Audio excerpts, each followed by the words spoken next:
أشهد أن لا إله إلا الله وحده لا شريك له وأشهد أن محمدا عبده ورسوله أما بعد فأعوذ بالله من الشيطان الرجيم بسم الله الرحمن الرحيم الحمد لله رب العالمين الرحمن الرحيم مالك يوم الدين إياك نعبد وإياك نستعين اهدنا الصراط المستقيم صراط الذين أنعمت عليهم غير المغضوب عليهم ولا الضالين. Hazrat Amir al-Mominin Mwenyezi Mungu amsaidie sana anasema, wiki mbili kabla nilikuwa nimeeleza kuhusu sera ya mtume mtukufu sallallahu alaihi wasallam na uchungu wake aliokuwa nao moyoni kuhusu tauhidi. Hiyo ilikuwa ni shabaha ambayo alikuja kuistawisha, na katika kauli na kwenye matendo yake uchungu huu unapata kudhihiri. Na sio hayo tu, bali hata kwa maswahaba zake na kwa waumini wake alipulizia roho ya tauhidi na kuwa tayari ili kujitolea kila kitu, jambo ambalo mfano wake haupatikani duniani. Kwa vyovyote vile, leo pia nitazungumzia kipengele hicho hicho cha sera ya mtume sallallahu alaihi wasallam, na katika mada hii itaelezwa kumbukumbu za baadhi ya maswahaba pia, namna walivyojitolea. Hii ilikuwa ni natija ya dua, uchungu na mifano yake ya kimatendo, ya kwamba maswahaba pia wakafikia viwango hivi na wakawa tayari kujitolea kila kitu kwa ajili ya kusimamisha tauhidi. Mateso aliyoyavumilia mtume sallallahu alaihi wasallam, katika riwaya moja inapatikana hivi: safari moja washirikina walimwambia mtume sallallahu alaihi wasallam kwamba, je, husemi jambo hili kuhusu miungu yetu? Mtume akasema ndio. Hapo wakaaja kumzingira yeye. Wakati ule mtu fulani akamwambia Abubakar kwamba, nenda ukamwone rafiki yako. Abubakar akatoka nje na akafika msikiti wa Haram na akamkuta mtume sallallahu alaihi wasallam katika hali hii kwamba watu walikuwa wamemzingira. Hata Abubakar akasema kwamba, ole wenu. Kisha Qur'ani tukufu inasema, hata Abubakar alitamka maneno haya, ataqtuluna rajulan an yaqula rabbi allahu waqad jaakum bilbayinati min rabbikum. Je, mtamua mtu mmoja kwa sababu hii tu kwamba anasema ya kwamba Mungu wangu ni Allah na amewajieni na nishani zilizo wazi kutoka kwa Mungu wenu?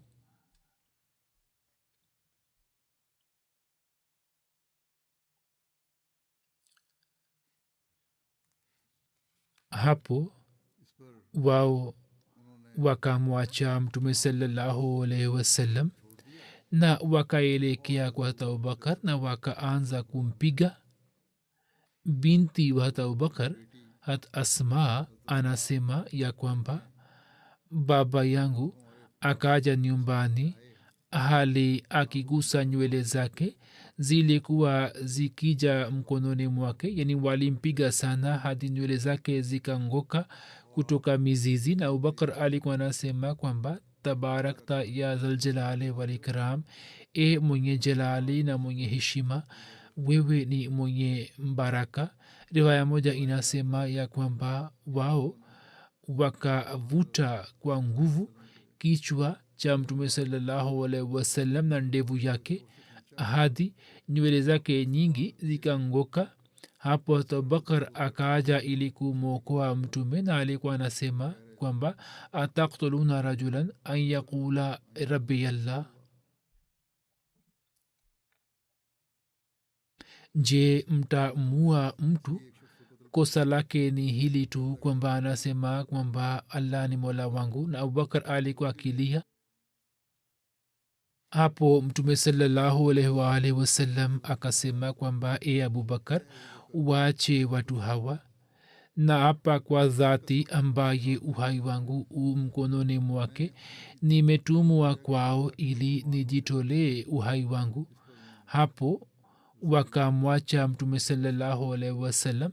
yani wakati ule walipokuwa wakimpiga mtume saa salam, wakati ule mtume salallahu alaihi wasallam akatamka maneno haya na abubakar akaingilia kati. vivyo hivyo msimuliaji mmoja haris bin haris ghamdi aliwaona makuraishi wakimzulumu nabii karim salallahu alaihi wasallam, na yeye akamuuliza baba yake kwamba hawa ni kina nani. hili si tukio moja tu, ni matukio mengi yanafanana. watu wengi walishuhudia na wakasimulia. ni wasimuliaji mbalimbali, mengine yana maelezo zaidi, mengine ni mafupi. yeye alipowaona watu akamuuliza baba yake kwamba hawa ni kina nani wanaofanya zulma. baba yake akamwambia kwamba watu hawa wamemzingira sabi wao. watu wa makka walikuwa wakimwita mtume na waislamu kwa jina la sabi. msimuliaji anasema sisi pia tukashuka kipando na tukaona mtume salallahu alaihi wasallam alikuwa anawahubiri watu kuhusu tauhidi ya mungu na kumwamini yeye, nao walikuwa wakimkataa na kumuuzi hadi nusu ya siku ikapita na watu wakamtawanika. kumbukumbu za zulma zilizofanywa juu ya mtume saa salam zinapatikana katika vitabu vya historia. hat musleh maud akichukua kutoka vitabu vile ameeleza kwenye kitabu chake kifungua mlango wa kuitalii kurani tukufu. anasema safari moja alikuwa akipita kwenye soko na genge la vijana likamfuata. wakaendelea kumchapa shingoni huku wakiwaambia watu kwamba huyu anajiita kuwa nabii. nyumba ya mtume ilikuwa ikivurumishiwa mawe kutoka nyumba za jirani. takataka na uchafu wa wanyama waliochinjwa vilikuwa vinatupwa kwake. mara nyingi sana alikuwa anarushiwa mavumbi alipokuwa akiswali, hadi alikuwa akilazimika kuswali akiwa amejificha chini ya mlima. lakini maelfu ya baraka na salamu zimfikie mtume salallahu alaihi wasallam kwamba kwa ajili ya kusimamisha tauhidi uchungu aliyokuwa nao moyoni mwake haukupungua hata kwa sekunde, na mateso yote hayo akayavumilia kwa bashasha na kwa furaha, na haukupungua hata kidogo huruma yake na upendo wake kwa wanadamu. hat musleh maud ameandika ya kwamba tunaposoma matukio ya maisha ya mtume salallahu alaihi wasallam, dai hili tunaliona kama ni uhakika, na sisi kwenye kila hatua tunashuhudia matukio ambayo ni uthibitisho wa huruma na upendo wake wenye shani aliyokuwa nao kwa wanadamu. hivyo ili kufikisha ujumbe wa mungu moja akalazimika kupita na kuvumilia mateso kwa miaka mingi, mateso yasiyo na mipaka. safari moja katika kaaba tukufu makafiri walimzungushia shuka shingoni mwake na kumburura, macho yake yakawa kwamba yanajichomoa nje. hata abubakar akasikia na akamkimbilia, na kwa kumwona mtume katika hali ile akatokwa na machozi na akamwokoa akitamka, akiwaambia makafiri kwamba muwe na hofu ya mungu, mwataka kumua eti kwa sababu anasema kwamba mungu ndiye bwana wangu. safari moja mtume salallahu alaihi waalihi wasallam akisimama kwenye msikiti wa haram na kuelekea kwa washirikina wa maka alisema kwamba museme la ilaha illallah, hakuna apasaye kuabudiwa isipokuwa allah na mtafaulu. makureashi wakaanza kumpiga. mtu mmoja akaaja akipiga kelele kwa sauti ya juu ili kumshambulia. haris bin abi hala akaaja kwake, yeye akaanza kupambana na wale watu yani haris, na akawasukuma mbali na mtume salallahu alaihi wasallam. kisha wote wakaanza kumpiga haris hadi wakamua.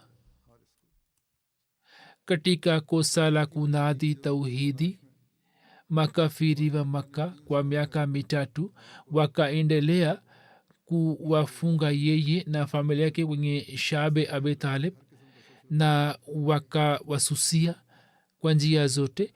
na muda huu ulipofikia tamati yake, upande moja nabii karim sallallahu alaihi waalihi wasallam akaanza kutangaza tauhidi kwenye makka kwa hima na azma, yani akazidi katika kutangaza tauhidi. na upande wa pili maquresh wakaanza kumzulumu na kumtesa mtume salallahu alaihi wasallam. safari yake kuelekea taif pia ni tukio mashuhuri. imekusha elezwa mara kadhaa namna alivyozulumiwa na kuteswa katika historia. tukio hili limeelezwa kwa njia mbalimbali. mirza bashir ahmad saheb pia ameandika sehemu moja tukio kama hili. anasema kwamba waislamu walipotoka nje ya shabi abi talib na mtume salallahu alaihi wasallam akapata uhuru kiasi fulani ili kufanya shughuli zake, akaelekea kwenda taif na kuwahubiri watu wa huko na kuwapa mwito katika islam. imeelezwa kabla, lakini kuna maelezo yake. taif ni eneo moja mashuhuri ambalo lina umbali wa maili 40 kutoka kwa makka upande wa kusini mashariki, na kabila banu saqif walikuwa wakiishi. tukiweka pembeni ubora wa kaba, taif ilikuwa kama ina daraja ya makka, na katika taif watu matajiri walikuwa wakiishi, na hata watu wa makka pia walikuwa wanakiri umuhimu wa taif. hii ni kauli ya watu wa makka inayopatikana katika qurani tukufu kwamba waqalu laula nuzila hadha lquranu ala rajulin min alqaryataini azim, ala rajulin min alqaryataini azim, yani ikiwa qurani tukufu ni kutoka kwa mungu, sasa kwa nini haikushuka juu ya mtu mkubwa wa makka au taif? ilmuradi mwezi wa shawal mwaka wa 10 wa nabii mtume saa salam alienda taif akiwa peke yake au sawa na baadhi riwaya zaimi harsa alikuwa pamoja naye. akifika huko mtume aliishi siku 10 na akakutana na viongozi wengi wa mji, lakini mji kama huo haukuwa na bahati njema ili kusilimu kama maka. hivi wote wakakataa na wakacheka na kumzihaki. kisha mtume akaenda kwa abde yail, kiongozi mkuu wa taif, na akampatia mwaliko wa islam. huyo pia akakataa wazi na akasema kwa kumkejeli kwamba kama wewe ni mkweli basi siwezi kuongea nawe, na kama wewe ni mwongo basi kuongea nawe ni bure. na kisha kwa wazo hili kwamba maongezi yake yasije yakawaletea vijana wa mji athari, akamwambia kwamba ni vyema uondoke kutoka hapa, kwani hapo hakuna mtu aliye tayari kukusikiliza. kisha mtu huyu mwenye bahati mbaya akawaambia vijana wa mitaa ili wamlenge wamfuate. mtume alipotoka nje ya mji, watu hawa wakipiga kelele wakaja kumzingira na wakaanza kumrushia mawe, na mwili wake mzima ukalowa na damu kwa maili 3 watu hawa wakaendelea kumtukana na kumrushia mawe. Kutoka maili 3 umbali wa Taif ilikuwa bustani ya kiongozi wa Makka Utba bin Rabia. Mtume akaja kujihifadhi mle na wazalimu wakachoka na wakarejea kwenye kivuli. Akasimama na kufanya maombi, allahumma ilaika ashku zofa quwati wa qillata hilati wa hawani ala nnasi, allahumma ya arhamar rahimin anta rabbul mustazafin wa anta rabbi. Yani, ewe Mungu wangu, mimi zidi ya udhaifu wa nguvu yangu mimi nalalamika kwako tu zidi ya watu hawa. Ewe Mungu wangu mwingi wa rehema na mwingi wa ukarimu, na wewe ndiwe mlinzi na mhifadhi wa watu wanyonge na wadhaifu, na wewe ni Mungu wangu mlezi wangu. Na kisha alisema, tafsiri yake ni kama ifuatayo kwamba mimi naomba uhifadhi wako, kwani wewe ndiwe mwenye kuondoa giza na unamfanya mwanadamu kuwa mrithi wa mema ya dunia na akhira. Utba na Shaba wakati ule walikuwepo kwenye bustani ile. Wao walipomwona mtume katika hali hii, basi kwa sababu ya jamaa au kwa sababu ya hisia ya kikaumu, wakampatia mtumwa wao Mkristo Adas zabibu na wakamtumia, wakampelekea. Mtume akachukua na akaelekea kwa Adas na akasema kwamba wewe ni mkazi wa wapi na unafuata dini gani? Huyu akasema, mimi ni mkazi wa Nenwa na mimi ni Mkristo. Mtume akasema kwamba, je, Nenwa pale ambapo palikuwa makazi ya Yunus bin Matta, mja mtukufu wa Mungu? Adasa akasema kwamba ndio. na umejuaje hali ya Yunus? Mtume akasema, huyu alikuwa ndugu yangu, kwani huyu pia alikuwa nabii wa Mungu na mimi pia nabii wa Mungu. Kisha yeye mtume akamhubiri na yeye akapata athari sana, na huyu akaja mbele na katika jaziba na ikhlasi akabusu mikono ya mtume sallallahu alaihi wasallam. Kwa kuona nazara hii, Utba na Shaba wakaona manzari hii. Udas alipoenda kwao wakasema, Udas, imekwaje kwako hadi ukaanza kubusu mikono ya mtu huyo? Mtu huyo ataharibu dini yako, hali dini yako ni bora kuliko dini yake. Baada ya muda, kwa muda mfupi, mtume sallallahu alaihi wasallam akapumzika katika bustani ile, na kisha akaondoka kutoka huko na akafika Nakhla ambayo ni ina hatua moja kutoka Makka, na akaishi kule kwa siku kadhaa. Kisha akitoka Nakhla akaaja Koe Hira, na kwa sababu ya safari ya Taif ilikuwa uwezekano kwamba watu wa Makka watapata ushujaa, na ilikuwa wazo kwamba labda watamzulumu zaidi. Hivyo mtume akapeleka ujumbe kwa Mutam bin Adi kwamba nataka kuingia katika Makka, je, unaweza kunisaidia? Mutam alikuwa kafiri lakini alikuwa mwema kitabia, na katika hali kama hiyo kukataa kulikuwa ni kinyume cha asili ya Waarabu. Hivyo akachukua vijana wake na jamaa zake, na wote wakasimama karibu na Kaaba wakiwa na silaha, na wakamtumia ujumbe kwamba uje. Mtume akaaja na akafanya tawafu ya Kaaba, na kisha pamoja na Mutam na vijana wake chini ya vivuli vya panga akaingia kwenye nyumba yake.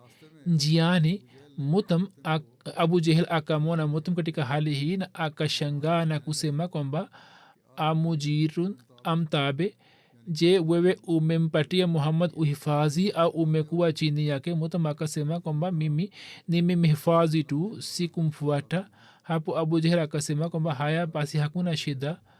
Na Mutam alikufa katika hali ya ukafiri, lakini wema huu alikuwa ameutenda. Katika hadithi inapatikana safari moja Hazrat Aisha alimuuliza Mtume sallallahu alaihi wasallam kwamba, je, wewe umewahi kupata shida zaidi kubwa kuliko siku ya Uhud?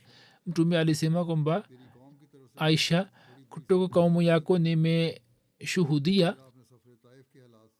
msaa ngumu. Na kisha akamsimulia habari ya safari ya taif na akasema wakati wa kurejea kutoka safari ile malaika wa milima akaja kwangu na akasema kwamba mungu amenituma ili ukisema basi mimi niunganishe milima hii miwili juu ya watu hawa milima ambayo ni upande wa kulia na kushoto ni angushe juu ya watu na ni waangamize kabisa. Mtume akasema hapana hapana, mimi nina imani kwamba mwenyezi mungu katika watu hawa atawaleta watu ambao watamwabudu mungu aliye mmoja.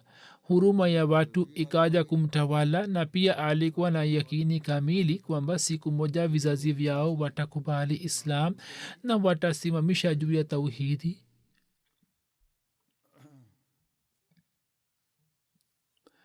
kwa ajili ya tauhidi namna alivyovumilia mateso musleh maud ameeleza sehemu moja kwamba mtume sallallahu alaihi wasallam alipata mauzia na mateso kwa sababu ya kusambaza tauhidi tu. alikuwa anapigwa, mbwa na vijana wa mitaa walikuwa wanamlenga na kumpiga. siku moja watu wa taif wakampiga sana hadi akaloa na damu kutoka kichwa hadi miguu.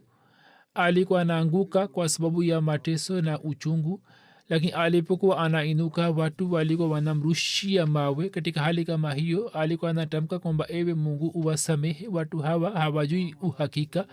akipita hali hizi zote hakuacha mahubiri ya tauhidi na aliendelea kusema kwamba hata kama waseme na wafanye nini siwezi kuacha tablighi ya tauhidi. na kisha muda wa kifo chake ulipowadia wakati ule pia alikufa, alifariki akitamka maneno hayo hayo.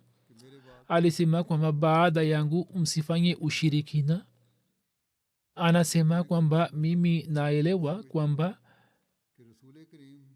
wakati wa kuzaliwa kwa mtume sallallahu alaihi wasallam mwenyezi mungu alikuwa ametoa uthibitisho wa tauhidi yake kwa kumfisha baba yake kabla ya kuzaliwa kwake na kisha kumfisha mama yake alipokuwa mtoto mdogo.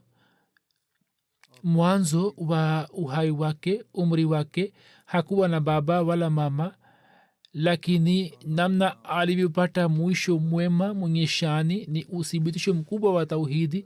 jambo hili linathibitisha wazi kwamba tauhidi ambayo aliendelea kuitangaza katika umri wake wote ilikuwa imemlea kuanzia utoto hadi mwisho. alikuwa anafanya mahubiri katika masoko ya arabuni. imeandikwa kwamba mtume sallallahu alaihi wasallam kwa ajili ya kusimamisha tauhidi alikuwa anatekeleza wajibu wa tabligh katika makka, na pia alikuwa anakwenda katika masoko ya uarabuni na alikuwa anawapatia watu ujumbe wa kumwabudu mungu aliye mmoja asina mshirika wake. watu walikuwa wakijumuika na walikuwa wananunua na kuuza vitu, na mikusanyo ya watu ilikuwa inafanywa. hiyo ilikuwa inaitwa aswaqul arab, masoko ya warabuni. yani ilikuwa kama ni tamasha, ukaz, majanna na zulbazaj. ilikuwa ni masoko ya quraish na warabuni, na soko kubwa lilikuwa ni ukaz ambalo lilikuwa na umbali wa safari ya mausiku matatu. katika soko la ukaz waarabu walikuwa wanaishi kwa mwezi mzima wa shawal, na kisha ilikuwa inaanza soko la majanna ambayo ilikuwa na maili chache kutoka makka, na watu walikuwa wanaelekea huko na walikuwa wanaishi hadi zikada 20, na kisha walikuwa wanaelekea kwenye soko la zulmajaz ambayo ilikuwa na maili 3 kutoka medani arafat. na katika mahala pote mtume alikuwa anaenda na kufanya mahubiri. jabir anasimulia kwamba mtume aliishi maka kwa miaka 10. katika siku za hija alikuwa anaenda katika tamasha za ukaz na majanna, na alikuwa anafika huko na kuwapatia mwaliko katika islam. alikuwa anasema kwamba nani atanihifadhi, nani atanipatia uhifadhi, nani atanisaidia ili niweze kufikisha ujumbe wa mungu wangu na kwa ajili yake iwe pepo. Rabia bin ibad anasimulia kwamba huyu alikuwa amepata zama ya ujahilia na baadaye akawa muislamu. anasema kwamba mimi katika soko la zulmajaz nilimwona mtume sallallahu alaihi wasallam kwa macho yangu. Mtume alikuwa anawaambia watu kwamba ni watu semeni hakuna apasaye kuabudiwa isipokuwa allah, nini mtafanikiwa. mtume sallallahu alaihi wasallam alikuwa anaenda mbele kwenye mitaa ya masoko na watu walikuwa wanapiga kelele, lakini mimi sikumwona mtu akisema kwamba jambo la mtume saa salam likubaliwe. lakini hata hivyo mtume saa salam alikuwa hakai kimia na alikuwa anasema kwamba ni watu semeni hakuna apasaye kuabudiwa isipokuwa mungu, mtafanikiwa, mtafaulu.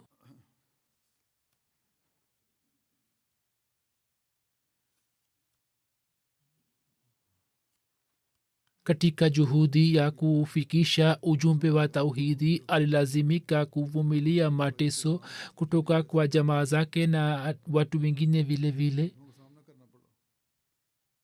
alikuwa hawezi kufanya ibada kwa uhuru, alikuwa anafikisha ujumbe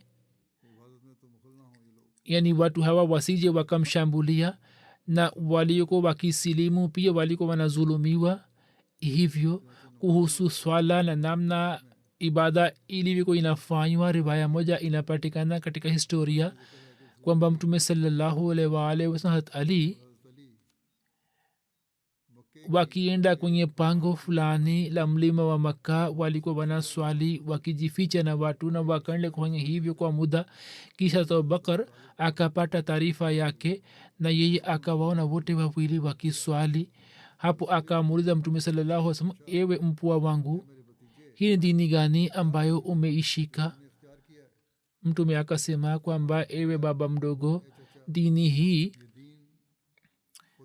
ni ya mungu, na dini hii ni ya mungu na dini ya malaika na dini ya mitume na dini ya baba yetu Ibrahim alayhi wassalam. na alisema kwamba mwenyezi mungu pamoja na dini hii amenituma kwa watu nikiwa mtume, na ewe baba mdogo, wewe unastahiki zaidi kwamba nikusihi na nikuite kwenye mwongozo, na wewe katika kukubali mwongozo huu na katika kunisaidia wewe una haki zaidi ya kushiriki. Abu Talib akasema kwamba ewe mpwa wangu, mimi siwezi kuacha dini ya mababu zangu, lakini maadamu niko hai maadui hawezi kuletea madhara, nitakusaidia. hata Abu Talib akamuuliza mwana wake Ali kwamba wewe umeshika dini gani? huyu akasema kwamba mimi nimemwamini mungu na mtume wake sallallahu alaihi wasallam, na yale aliyoleta mimi nimeyasadikisha, na mimi pamoja naye na swala ya mungu.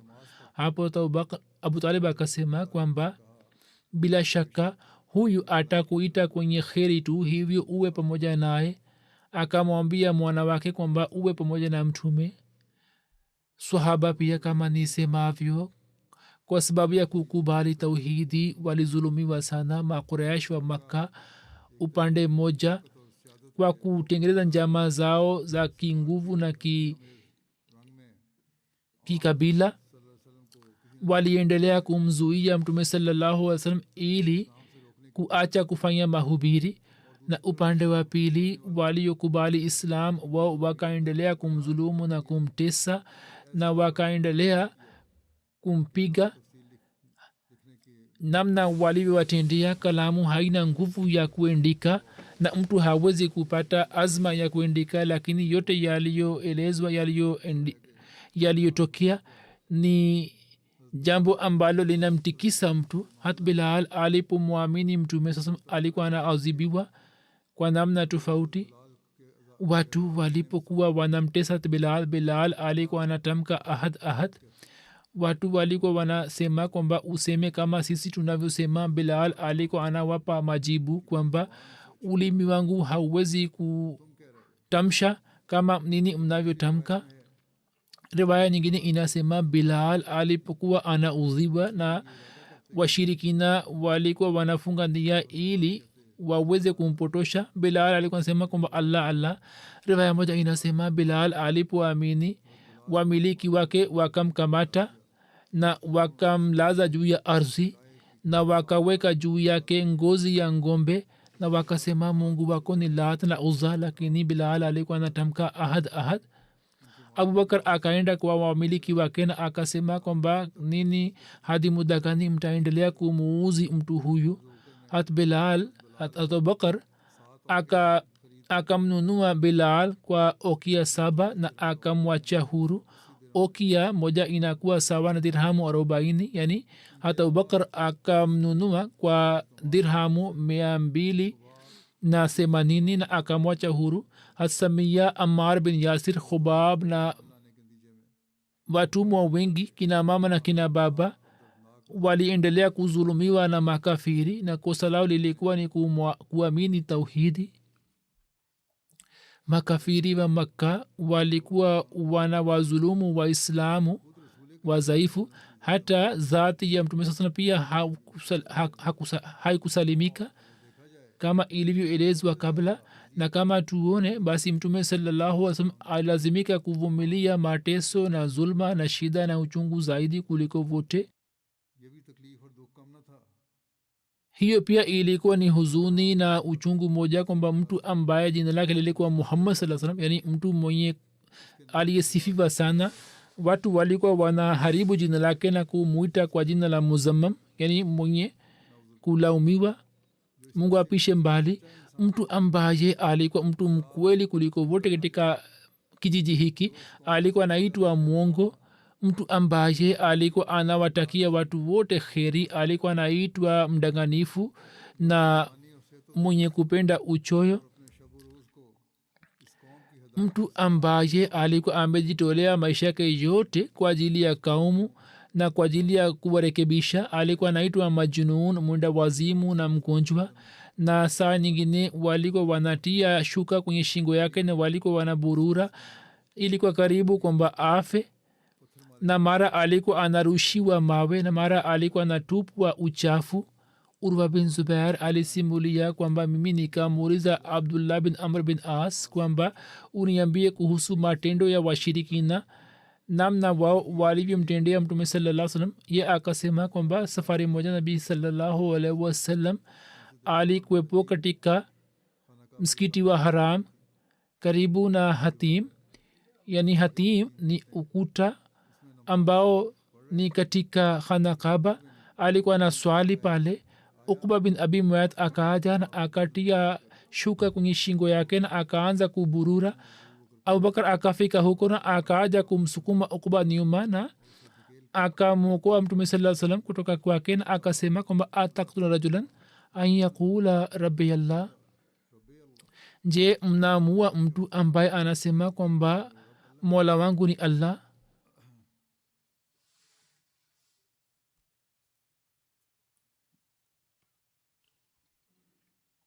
kisha sisi twaona mara nyingi tukio hili limeelezwa katika vita vile vile. mtume sallallahu alaihi wasallam alizuhirisha ghera kwa ajili ya tauhidi. tukio mashuhuri la vita vya Uhud sisi tunalisikia. abu sufyan alipotaja jina la mtume sallallahu alaihi wasallam, abubakar radhiyallahu anhu na umar radhiyallahu anhu akasema kwamba watu hawa ni wapi?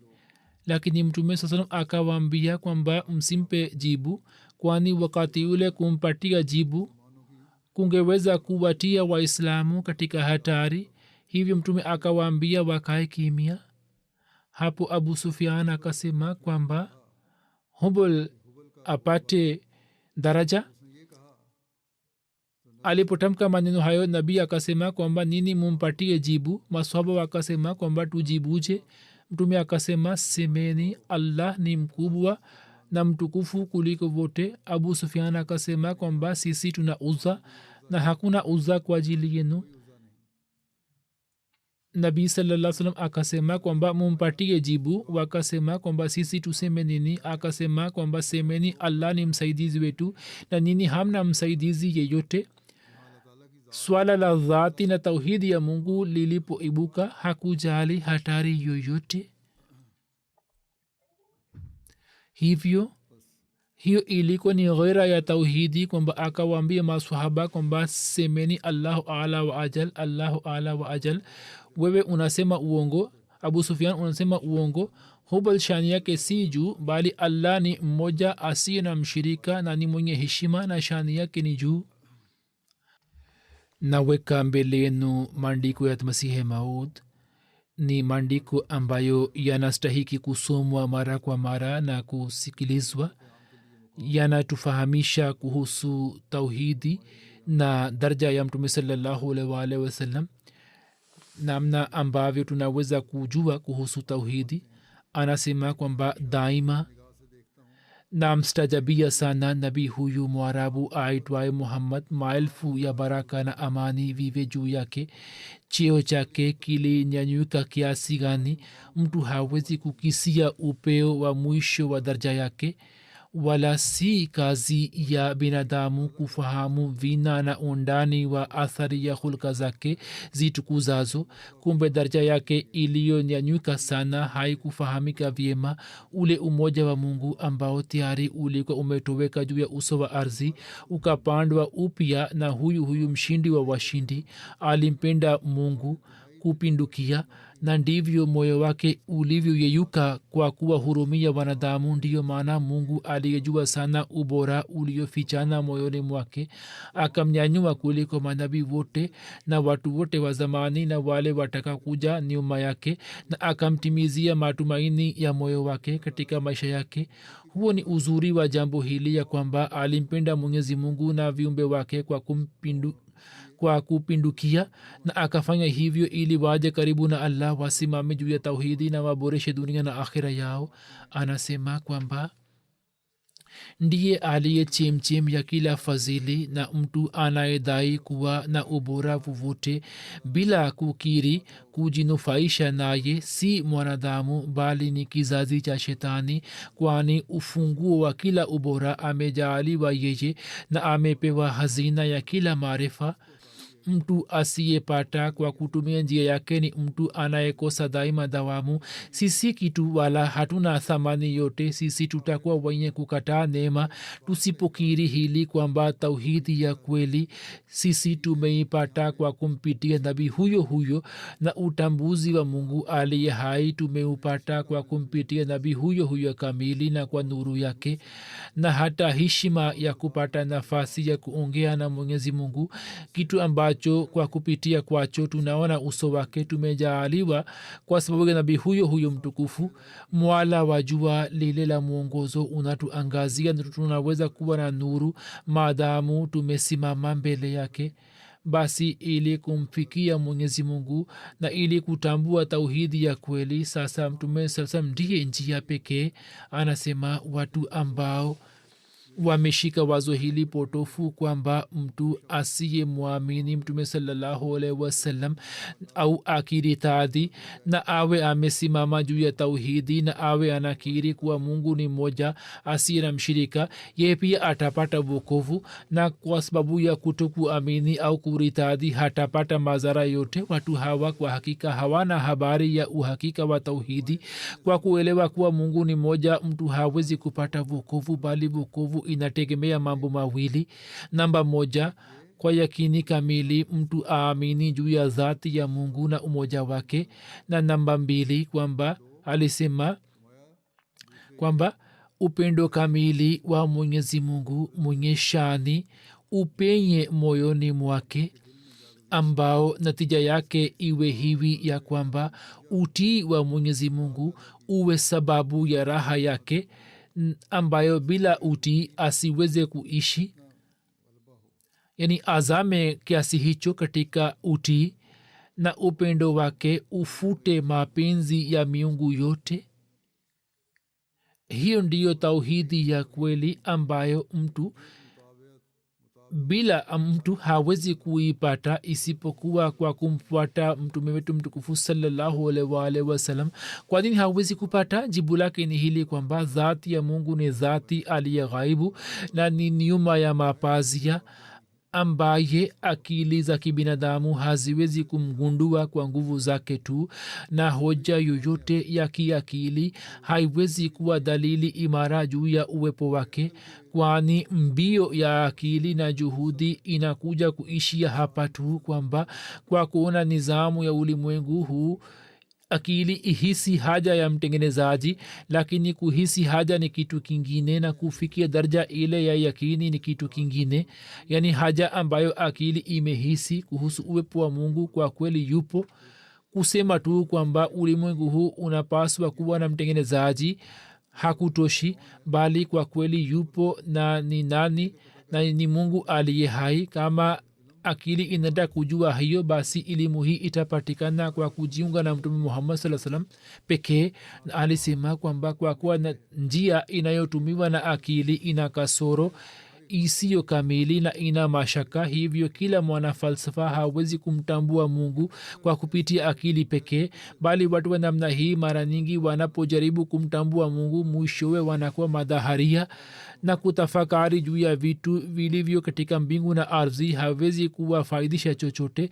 Ndio tunaona siku hizi wasomi wengi katika Islam wamekuwa madhaharia, wanamkana mungu kwani wanashindwa kuelewa mungu na hawakujiunga na mtume sallam na hawakutafakari juu ya mambo aliyoleta yeye kama mafundisho.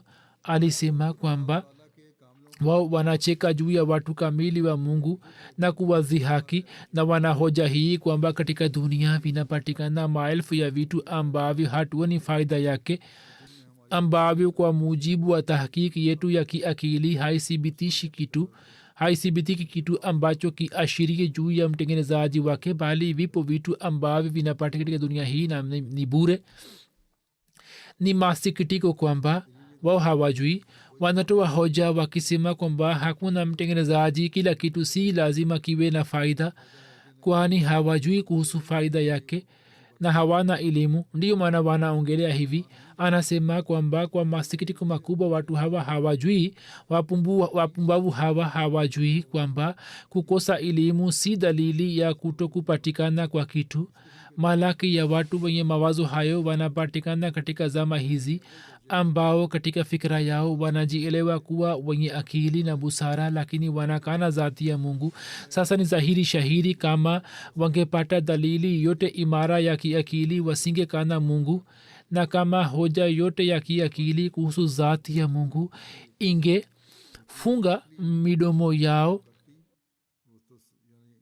ingefunga midomo yao, wao wasingekana mungu kwa kumkejeli na kumfanyia istihza.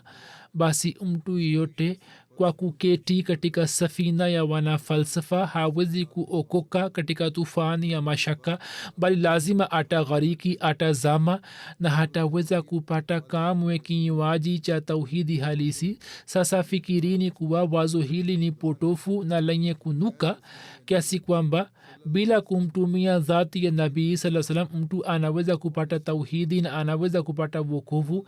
Eni wapumbavu, maadamu mtu hana yakini kamili juu ya dhati ya mungu hawezi kupata tauhidi. Basi kwa yakini mujue kwamba tauhidi ya kweli mtu anaweza kufikia kwa kumpitia nabii tu, kama ambavyo nabii wetu sallallahu alaihi wasallam kwa kuwaonesha madhaharia wa arabuni na wasio na dini maelfu ya nishani na akawafanya kukiri dhati ya mungu, na hadi sasa wenye kumtii yeye na kumfuata wanaweka mbele ya madhaharia nishani hizi. Jambo hili ni la kweli kwamba mtu maadamu hashuhudi nguvu zilizo hai za mungu aliye hai, shetani hatoki moyoni mwake na tauhidi ya kweli haiingii moyoni mwake, wala kuweza kukiri kwa yakini uwepo wa dhati ya mungu. Na tauhidi hii kamili na tukufu mtu anapata kwa kumpitia mtume sallallahu alaihi wasallam tu. Hivyo hiyo ndiyo tauhidi ya kweli ambayo tunapaswa kufanya juhudi ili kuitafuta. Tunapaswa kufanya juhudi ili kupeleka imani yetu kwenye kiwango kile ambapo tuwe tayari kujitolea kila kitu. Pia tuwe na mapenzi kweli kuhusu mtume sallallahu alaihi wasallam katika moyo wetu. Katika zama hizi Mwenyezi Mungu amemtuma mtumishi wake mkweli ili kusimamisha tauhidi, na sisi tumefanya baiati yake. Hivyo kwa ajili yake yatupasa kufanya juhudi kubwa ili tuweze kutimiza haki yake, na pia tufanye dua kwa ajili yake. Katika siku hizi za Ramadhan zilizobaki tunapaswa kufanya juhudi na dua makhsus kwamba kwa ajili ya kusimisha tauhidi na kwa ajili ya ghera yake tuwe kwenye mstari wa mbele. Mwenyezi Mungu atujalie taufiki na pia atuondolee mapungufu yetu kwa ajili ya ummati wa Kiislam. Kama nisemavyo katika wiki iliyopita, mufanye dua watu hawa pia waweze kuelewa tauhidi ya kweli na waweze kuifuata, ndipo wanaweza kupata wokovu na wanaweza kujisalimisha na njama za kidajali za maadui. Mwenyezi Mungu awajalie wote. baada ya swala nitasalisha jinaza moja ghaibu ambayo ni ya mheshimiwa Zikrillah Tayo Ayub Saheb, mbashiri wa jumuiya, ambaye siku za nyuma akiwa na umri miaka 80 alifariki dunia. Inna lillahi wa inna ilaihi rajiun. Kwa fadhili ya Allah alikuwa Musi, alikuwa mkazi wa Nigeria. Mwaka 1965 kwa kuona ruya alikubali Ahmadiyya. 66 alipata kiingilio katika Missionary Training College nchini Ghana. Baada ya kusoma masomo ya awali mwaka 69 akarejea Nigeria na akatoa huduma kwa mwaka moja, na kisha miaka ya 70 alienda Rabwa, Jamia mji Rabwa, na kupata kiingilio ili kupata digri ya shahid. Mwaka 77 akafaulu mtihani wa Maulid Fazal na mwaka 79 akapata shahada ya shahid. Kisha akarejea Nigeria na akaanza kutoa huduma na akaishi Nigeria hadi kifo chake. Kwa miaka 47 akaitumikia jumuiya. Akapata bahati ya kutumikia jamaat katika maeneo mbalimbali nchini Nigeria. Akatoa huduma kama naib amir. Akapata digri ya postgraduate katika uandishi wa habari na pia akafanya kazi katika silsila hii. Akawahi kuwa principal wa Jamiatul Mbashiri Nigeria, kwanza kaimu na kisha alikuwa principal kwa miaka 3-4. alikuwa mchezaji bora sana, alikuwa anacheza sana, lakini michezo hakuifanya kuwa kizuizi kwenye ibada zake. alikuwa mwandishi na alikuwa mahiri wa lugha na mshairi. Katika familia ameacha mke, vijana 3 na mabinti 5. mwanawake mmoja Abdul Mujib ni mbashiri nchini Nigeria na pia anatoa huduma kama coordinator wa religion Nigeria. amejitolea maisha wakfu. mbashiri mkuu Tahir Adnan Saheb anasema marehemu alikuwa mtu mwema sana, mtiifu, na muda wote alikuwa tayari ili kuitumikia jumuiya. Anasema kwamba kwa miaka 20 nilipata bahati ya kumwona nikiwa karibu yake, na anasema kwamba nimeshuhudia mifano yake mitukufu ya unyenyekevu, utii kwa ukhalifa na nizamu. Anasema kwamba nilipoteuliwa kuwa mbashiri mkuu, huyu alikuwa mkubwa wangu katika umri, lakini yeye pamoja na hayo yote akaonyesha utii kamili na unyofu na akakubali kila jambo langu na akalifuata. Vivyo hivyo Yusuf Khalisa mbashiri wa jamaat anasema kwamba akiwa mwalimu mkuu wa jamia alikuwa anajikita sana katika swala la malezi ya wanafunzi, na alikuwa anawasihi kwamba wao wasilete uzuru kwa ajili ya shughuli za jamaati, na alikuwa anafuata miongozo ya khalifa, na alikuwa anawasihi wengine. alikuwa anawapeleka wanafunzi katika mahubiri. alikuwa anaweka mbele yao mifano yake ya kimatendo, jambo ambalo likawaletea wanafunzi athari njema. hata mimi nimemwona alikuwa mwanajumuiya mwenye ikhilasi, mtifu, mtu mnyenyekevu. Mwenyezi Mungu amghofirie na amrehemu na ampandishe katika daraja.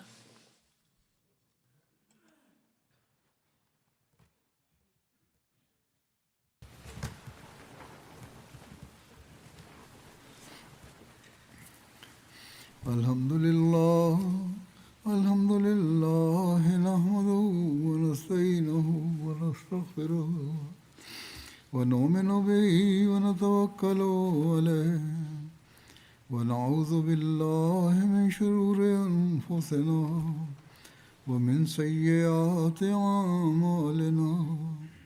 Man yahdihillahu fala mudilla lahu ومن يضلله فلا هادي له ونشهد أن لا إله إلا الله ونشهد أن محمدا عبده ورسوله عباد الله رحمكم الله إن الله يأمر بالعدل والإحسان وإيتاء ذي القربى وينهى عن الفحشاء والمنكر والبغي يعظكم لعلكم تذكرون اذكروا الله يذكركم وادعوه يستجب لكم ولذكر الله أكبر